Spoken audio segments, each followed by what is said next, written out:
Hi, everyone. Welcome to America Meditating Radio in collaboration with The Next Normal. I can't believe it's been years since we've been doing this.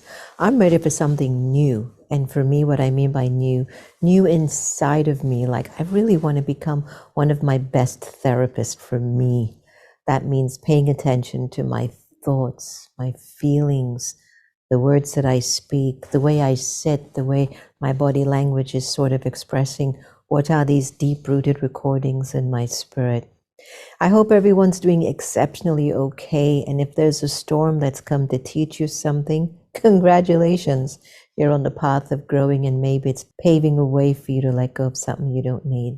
I'm looking forward to our special guest today, Machiel Klerk, who is a licensed therapist, expert, and international speaker on dreams. He has traveled the whole world, studying various cultures, their healing traditions, and dream practices.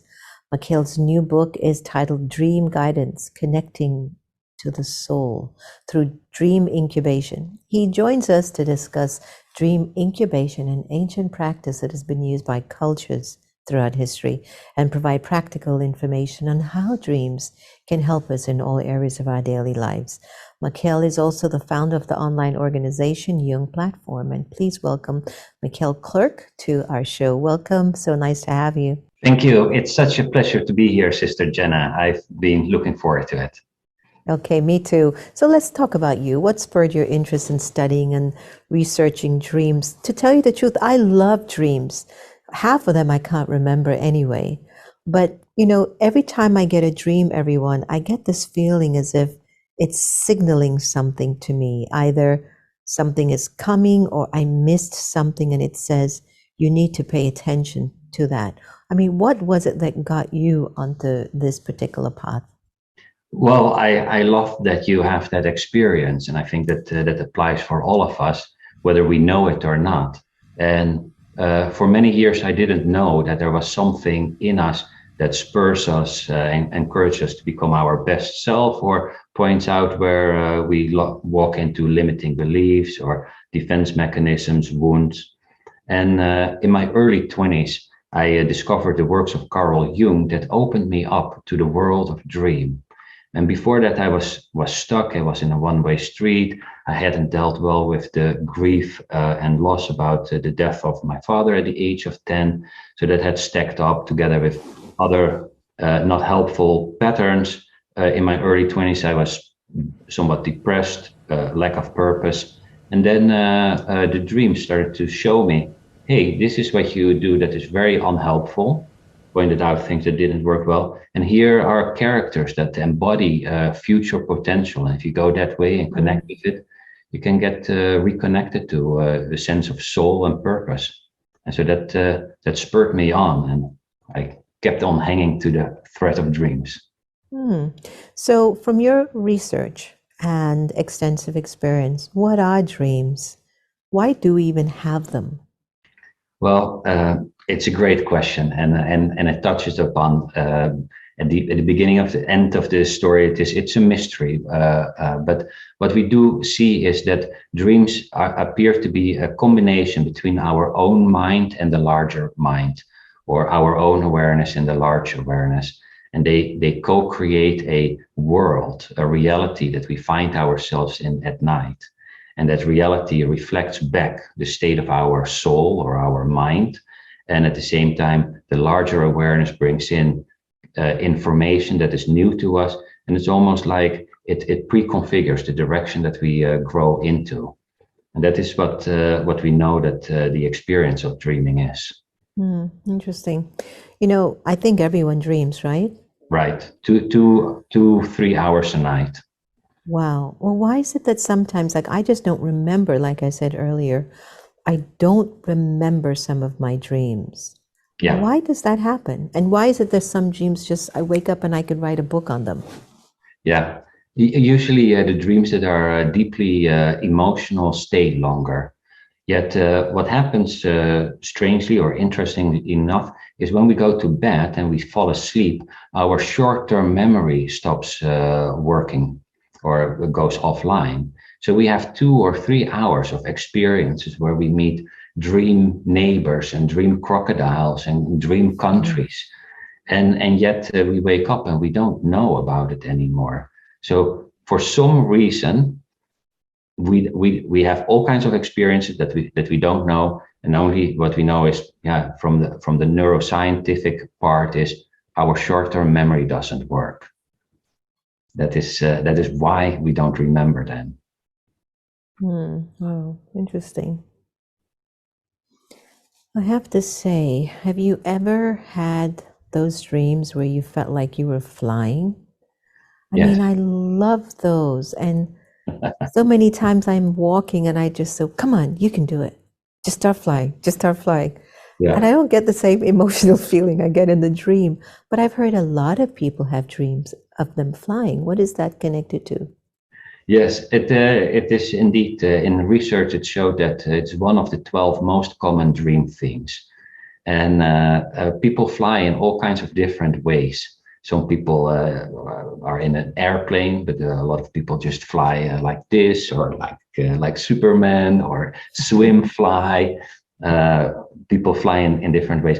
And the best question we can ask ourselves in the morning is, what was the experience? And then you don't really have to ask, what does it mean? But what did I experience? Oh, I was flying and I felt free. I Mm. felt joy. Oh, okay. Then somehow that was coming into your life, and you can connect with that sense of freedom and joy, and even bring that into your day-to-day reality to feel a little bit more free. So Yeah. that is a little bit about the flying dream. It goes to show that we all actually have that capacity to be free because it Yeah. rating one of the 12, most common dreams. I mean, there are 8 billion of us on the planet. That's huge that we desire freedom so intently.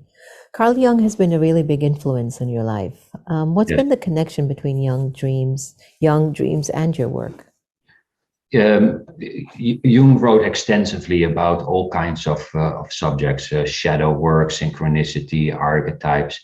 And one of the works areas he wrote also a lot about is how in dreams it would portray the manifestation of your soul. And by reading that, I started to notice, almost like a psychological X-ray, what is really going on inside of me, that I cannot see myself. My blind spots are being revealed in the dream, and those blind spots often hang on to us until we deal with them, or our childhood wounds, or whatever problems we carry with us. And so Jung was really the first for me who opened up that door and showed, look, there's a psychological X-ray that's being delivered every night, and here are some ways that you can understand that. And so that broke open my somewhat limited worldview. And I saw, hey, there's a world behind the world. And there's a larger organism, a mystery at work at the heart of our own being and in the heart of the soul of the world, that is supportive and that wants to help and educate us. And to have a sense that there's something larger that is supportive was at that moment, and still really helpful to know that it is there. Yeah, yeah. Do you think if everyone investigated their dreams, we would have world peace? Well, that would be a big hope, but I do think that if everyone would investigate their dreams, they would find that they would come in touch with their wounds Yeah. that generate conflict, and they get in touch with the innate gifts. We all Yes. come into the world with gifts, a bag of goodies that we're supposed to deliver to our surrounding.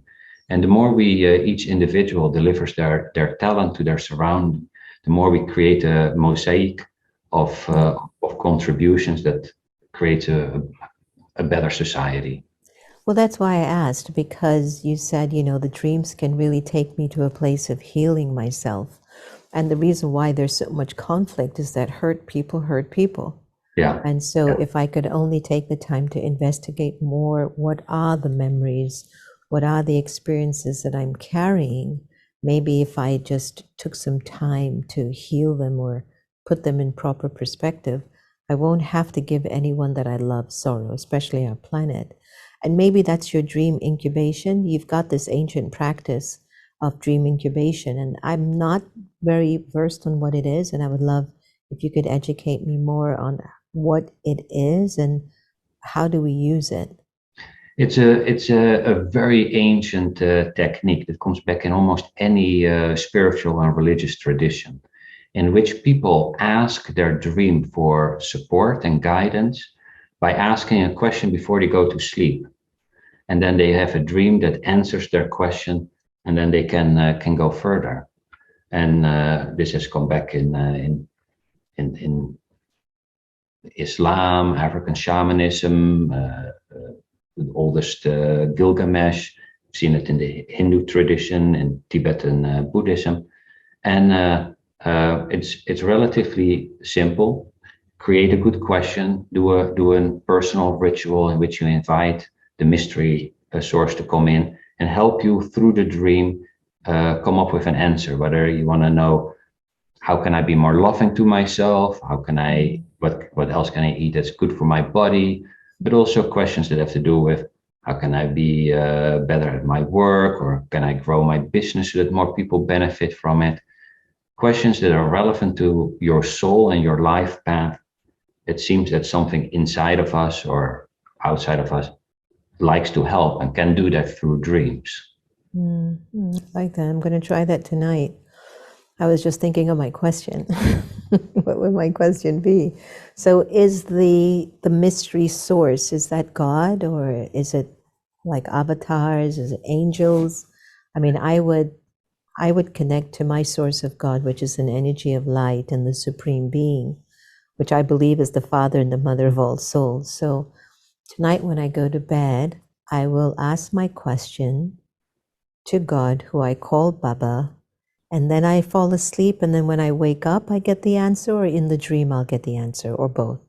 It could be both, and Okay. that is indeed, in a nutshell, the process. And it hinges on a couple of elements. One is ask a great question. So ask something that's really relevant to you, whether it's a larger topic that you've been chewing on and couldn't figure out, or something that even if you ask yourself, what shall I ask? And then listen, and then see what your soul tells you. What is pressing? It needs to be a pressing issue.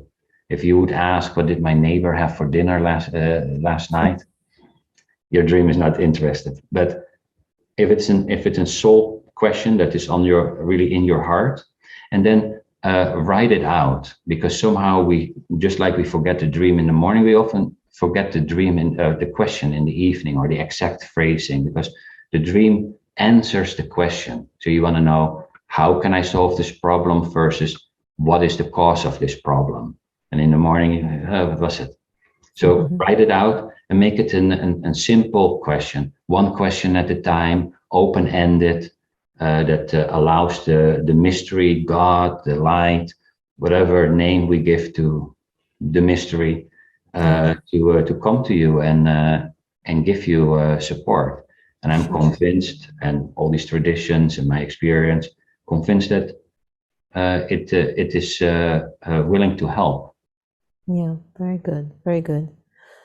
You know, when I look at investigating dreams and trying to understand more, who who really am I, and how do I truthfully show up in the world, where when I take my last breath, I realize I didn't deceive myself. I didn't deceive my existence as to why I'm here.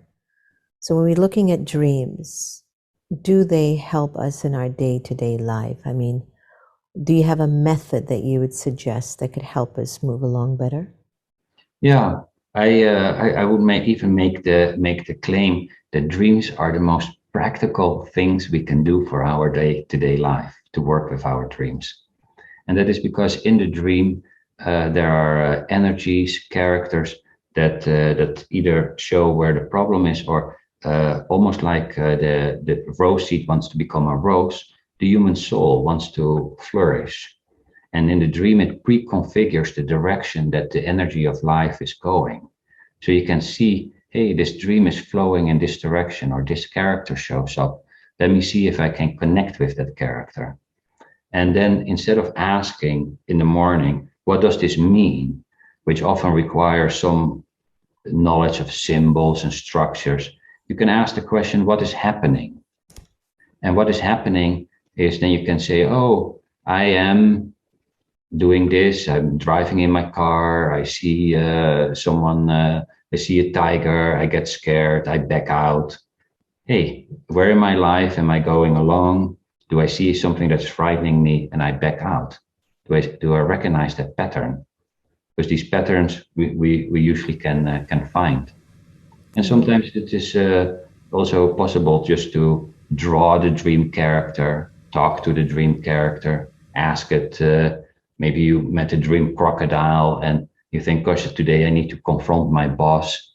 See if the dream crocodile wants to walk with you into the office. And then you go together and you can feel the more assertive energy of the crocodile being with you. And so you start living a different life. Interesting. Yeah. Interesting, huh? Yeah. There's so many mysteries out there, Machiel, and I Yeah. want to learn them all. I want to understand them, not to feed my ego, but to feed the purpose of my existence.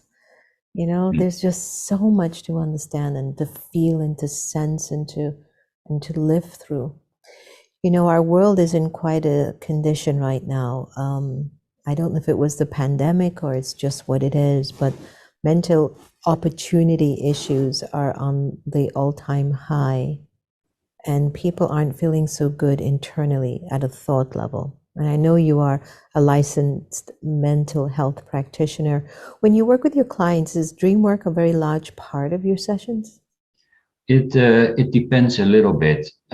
Most people know that I work in this way, and so they bring in a dream, or somehow I say, "Gosh, if you have a dream, feel free to bring it in." And they start noticing, oh, dreams can be a very helpful tool. But like you said, there's so many ways that you can connect with the mystery of life, give expression to your soul, and there's different ways to do that. But I think the majority in my practice brings in a dream from time to time, and then some bring in dreams every week because that works for them. Yeah. Yeah, I get that. So could you provide us with like an example or two on how dreams have helped, let's say, an individual with a specific challenge? Let's say maybe thoughts of suicide or phobia of height. Can dream help that? Yes. The suicide is very complex, but what you often can see is that it sometimes will uh, give a suggestion of what might happen after you die, and it looks like life goes on, and then it portrays some sense of you might be at the other side, and part of your problems will be gone, but another part of your problems that you might have to be worked out continue to go with you, and so you can escape some of your problems but not all. And uh and suicide is very complex. It's not that it says you need to stay here or go there, but it shows more like the end. This might happen after the end, and then you're a little bit more informed. Yeah. It also often offers help, and maybe a character shows up that is a coach that is positive and kind, and then how can you connect with that energy of the positive, kind coach? Because that you lack that of them probably in that moment in your life. Yeah. You can sense the energy and feel the energy and talk to it. And you start noticing, hey, I'm not alone. And there's something else and others in my psyche that are there. Yeah. So that is the complexity there. in the fear of height, you could even use that method of dream incubation and tell the dream, I've been afraid for heights for a long time. It's really annoying. Why? No, it's more than annoying. It hinders my life. Please, dream, show me a way I can deal better with this fear. And then you do your ritual and spend time on it, because it's really important that you show some relationship to the mystery. And then you will have a dream that shows at least the first steps on your journey to deal in a more productive way with the anxiety. And so over either immediately or over time, your fear of height can disappear. Or decrease at least. Yeah. I've often heard of this saying, and I've even felt it myself: whatever you resist persists. Right. And what I'm picking up from that is to have a relationship with whatever it is you're going through, instead of either running from it or struggling with it. But tell yourself, what is it? Well, I mean, height. Why is it that I think I need to be afraid of being so high up above you? I mean, what am I connecting to here? And so I love that notion of having a relationship with your fear, where it just might be transformed into love. You know, I know we're coming to a close of our time together, but I can't let you go until you tell me a little bit about your Jung Platform that you founded. The Jung Platform came actually in a dream about a decade ago. I had a dream, and I will summarize it, but I was floating above the lake of Zurich, and I see Carl Jung's house. And to his house, there is he's at the lake, and he's created a new platform, concrete square platform in the water, attached to the yard and the dock. And then the Jung and the platform disappear, and a voice behind me says, "Now you have to draw it, identical to how it was." And I think, I can't draw. And I wake up, and first I said to some people, "Let's create a Jung society." And they were like, "Yes, let's do that." And so we built a local nonprofit that did, to my own surprise, really well in terms of people being interested in these kind of perspectives.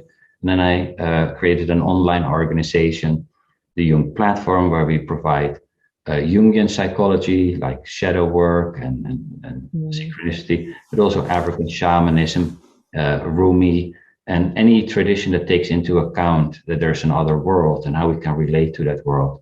And now there's about 20 people working there. We have over 150 programs. We serve 150,000 people in 146 countries in the world. And I think it's a great example of how the dream will provide you with a direction. Because I probably wouldn't have come up with it, but the dream suggested, do this. And it gives me a tremendous sense of purpose to build these programs and provide these perspectives to people around the world. Your numbers sound very impressive. Thank you so much for the work that you're doing, and just trying to help our society become just a little bit better, if not a whole lot better. We thank you for that. Any last minute thoughts that you have in your heart that you'd like to share with our incredible family and fans? Well, I want to encourage people to try dream incubation. Ask a question. You cannot do anything wrong. Experiment, and especially learn it for yourself, because nothing gives the real commitment or engagement as the direct experience. And so don't worry, you can't make a mistake. The mystery is not going to be upset. Ask, try, practice. And whether you do it once in your life, or you have a tool that works multiple times, or you do it more often, go, enjoy, have fun, and I hope they connect to their purpose a little bit more. And thank you. Oh, you're welcome. You're welcome. Can you please leave us with your website or contact information before I let you go? Yes, it is my first and last name, which is a Dutch name, so it's a bit difficult. Machiel Klerk, MACHIEL KLERK.com, or go to Jung Platform, JUNG platform.com, and both ways you are able to find me. Thank you so much, Machiel. Thank you. Thank you. Really appreciated having you on here today. Thank you, Sister Jenna. It's been a delight and a pleasure. Same here. Same here. So, folks, dream can lead you towards your own self-realization. And I think the more we can investigate what is that recording deep in the subconscious, what we call in Sanskrit the sanskaras, the experiences that we're carrying. Don't worry about the love, peace, happiness, and purity. That's in you. That's there. And thank God they don't get erased. But one of the profound and pressing things is that because they're there, if there's love, then if fear gets developed somewhere along the way, I can identify it. If there's peace in you and you happen to be getting angry, you can identify that. So by identifying it, you go, I don't want that. So the fact that our innate original qualities are recorded in us eternally, dreams can help us to get back there, to remind us of the integrity and the value, the nobility, the worthiness of the soul, rather than what has been peaceless for you, what hasn't worked for you, who's hurt you, who betrayed you, who abandoned you. Got it. Tick, tick, tick, tick. But what are those experiences and feelings that you're carrying? Maybe through dreams, and the dream incubation, which I'm going to try tonight, just might give us some realization. Thanks so much for joining us today. And I'm hoping that at some point you'll get involved with my wonderful health supplements that I've been enjoying with the Vyomi people. And if you go to americameditating.org and click on Vyome, you will be joining myself and so many others, Deepak Chopra, Paris Hilton, Damon John, Dave Espy, and a host of others that really are looking at getting healthy, powerful, and clear so that our society can be better. So please go there and check it out. Remember, no one can take away your happiness unless you give them permission. And I'm suspecting that we're all here to love each other the same. So let's do that now. Let's increase some more love for each other. Take good care of yourselves. Be well. And I'll see you again soon. It's India's 75th anniversary. The National Council of Asian Indian Associations and other Indian American organizations of the DC metropolitan area cordially invite you, your friends, and family to come on out and celebrate India's Independence Day on Saturday, August 27th between 3 and 8 p.m. at the Eleanor Roosevelt High School, located at 7601 Hanover Parkway in Greenbelt, Maryland. There'll be fun, food, flag hoisting, shopping, awards, and so much more. There's still space to set up a booth and present your items or your products. Please contact Satyaman at 301-523-3456 for more information. See you then.